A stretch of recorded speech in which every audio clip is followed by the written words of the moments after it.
So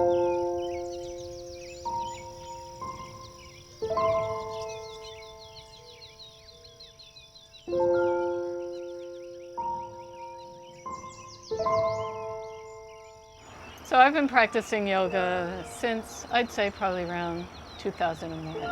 I found that it's a practice that I can return to again and again to bring me present into the moment, and also to give me a sense of, a physical workout at the same time. The practice of yoga in the early 2000s really helped move me through, a very hard, challenging time in my life. And I realized at that point that if yoga can do this for me, if the techniques of yoga are such that I can bring myself into the present moment, then what would it be like to share these tools with other people?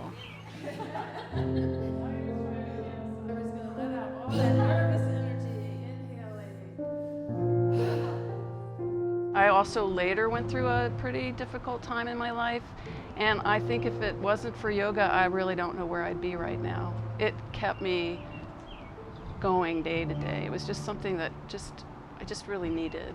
And so, like Sue, I think eventually offering these gifts, the gift of yoga and meditation to other people is it's such a gift to me to be able to do that.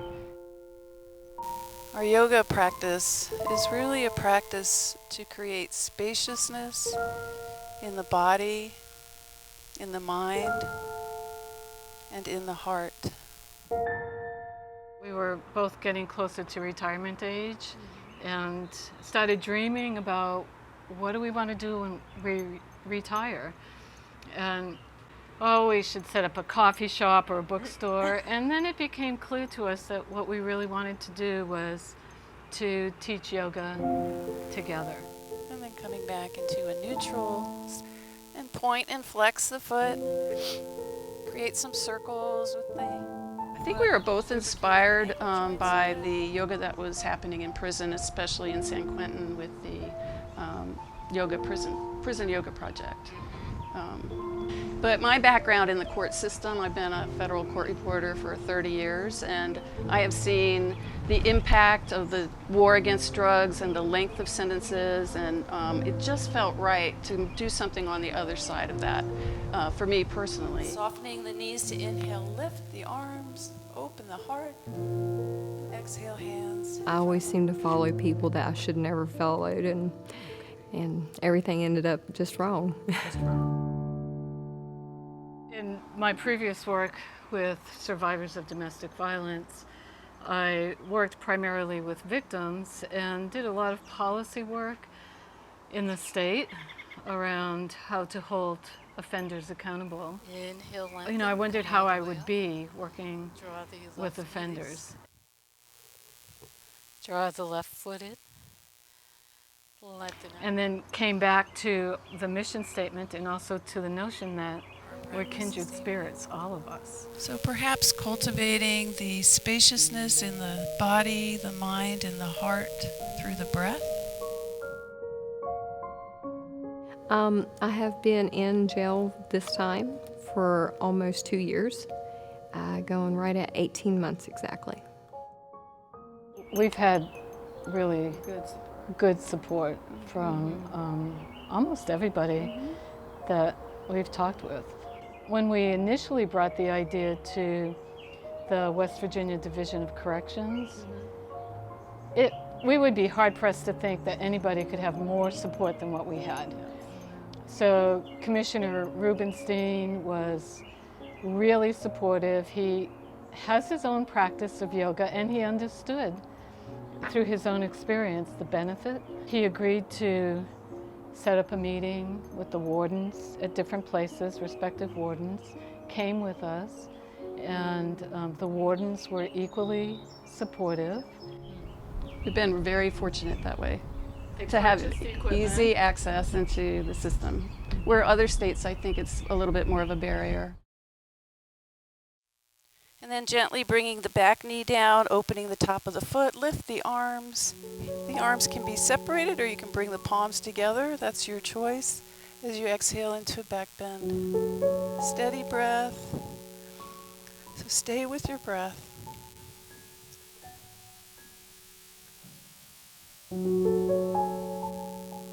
slowly releasing the hands, curling the back toes and lifting up, pressing back into downward facing dog. It makes me focus on one thing and one thing only.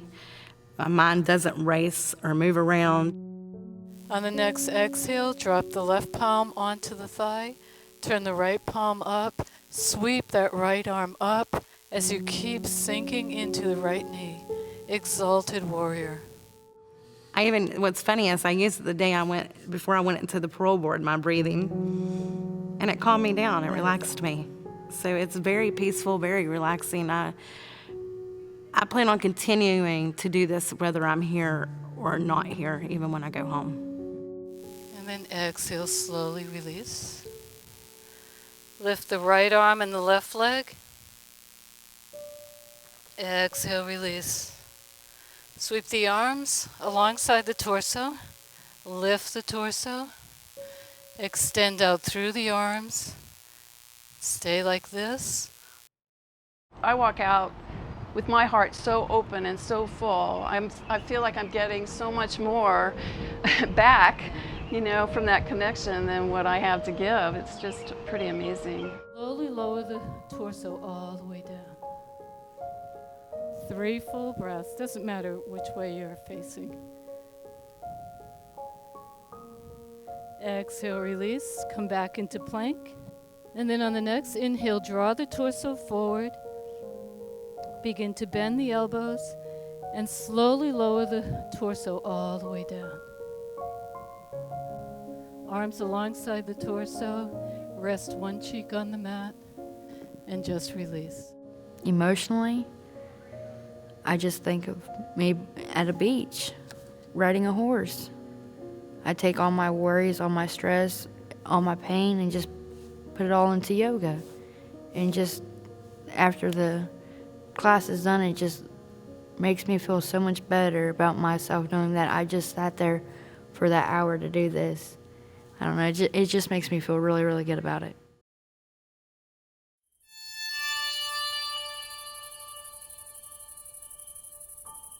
And in the conversations that both of us have had at different times, both in the women's prison and the men's prison, the people who we've talked with are really clear that they're there because they made bad choices, they committed crimes. So they're not denying their past. Well, they say my earliest parole date is 2091, but I try not to think about it because I only think about it, it draws me into a depression state.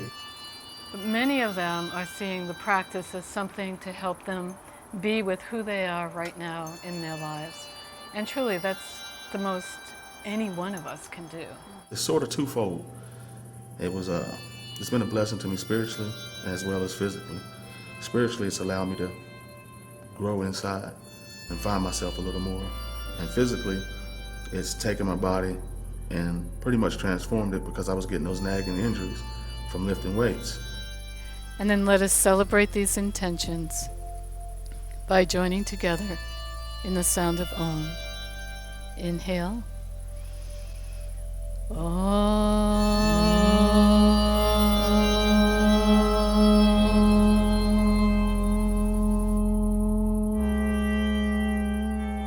And we'll begin with 5 full sun breaths. So on the inhale, sweep the arms out to shoulder height. Continue the ascent all the way up. Reach. Exhale, release. Inhale, lift. Engage the fingers. Exhale, release. 3 more times, guided by the rhythm of your breath. So we may be in different places. Invite the eyes to close. Drop into your body. Enter your practice.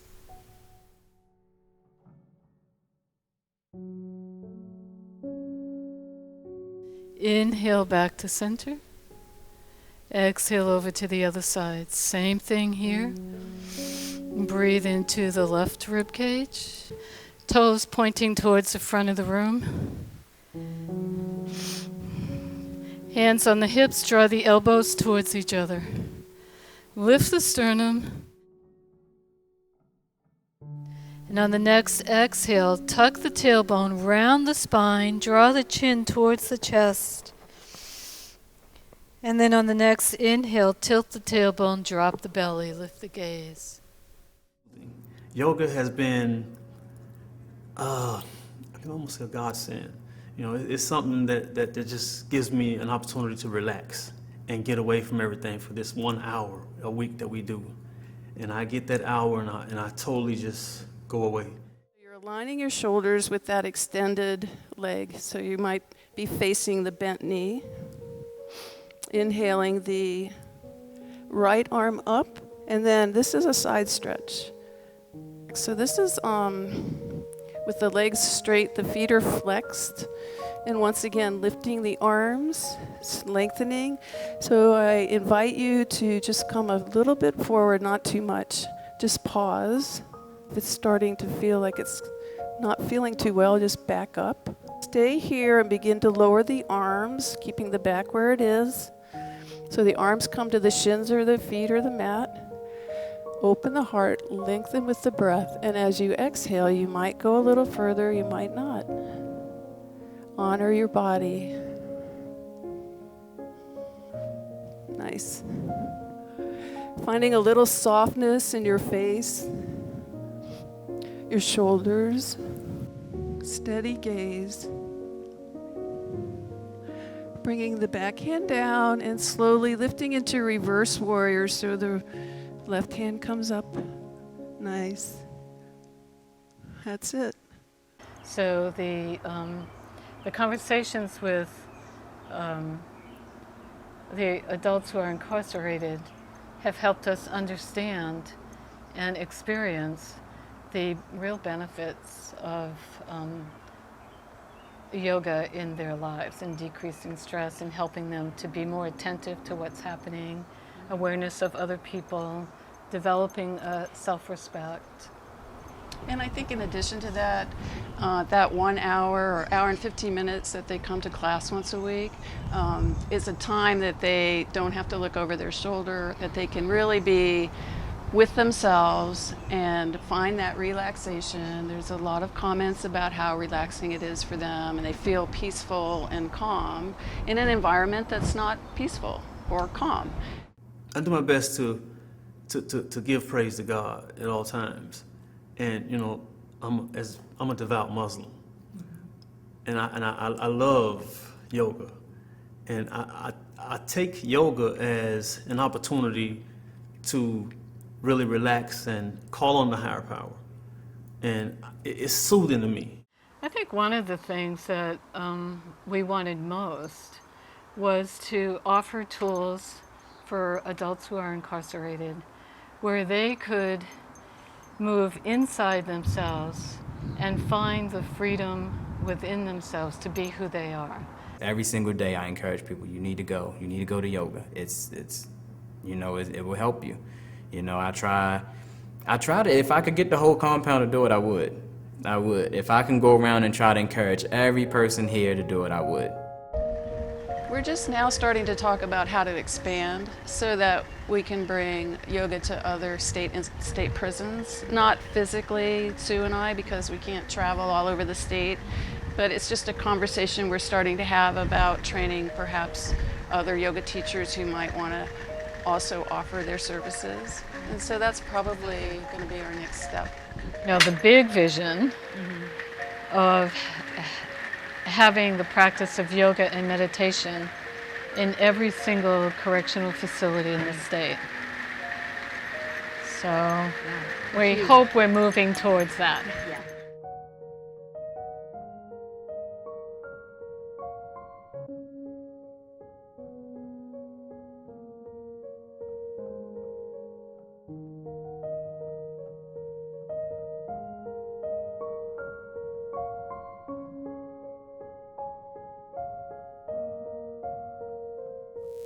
The light in Barbara and the light in me honors the light in each of you. Namaste.